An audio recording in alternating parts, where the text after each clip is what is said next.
राज्यातल्या पोलिसांना हक्काचं घर मिळणारे पोलिसांसाठी एक महत्त्वाची बातमी पोलीस बांधवांसाठी पोलिसांच्या घरासाठी 1,768 कोटी रुपये आता मंजूर झालेले आहेत आणि मुख्यमंत्री देवेंद्र फडणवीस यांनी ही माहिती दिली आहे। 5,459 पोलिसांचे घराचं स्वप्न त्यामुळे आता साकार होणार आहे। तर पोलीस बांधवांसाठी त्यांना त्यांचं हक्काचं घर मिळणार आहे आणि घराची स्वप्नपूर्ती होती त्याचीच ही महत्त्वाची बातमी।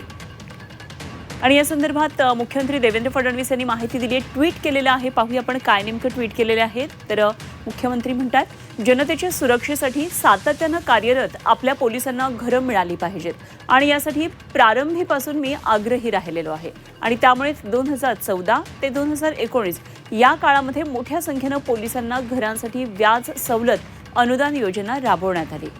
मवियाच्या काळामध्ये ती योजना बंद केली गेली, नंतर पुन्हा आम्ही ती योजना सुरू केली।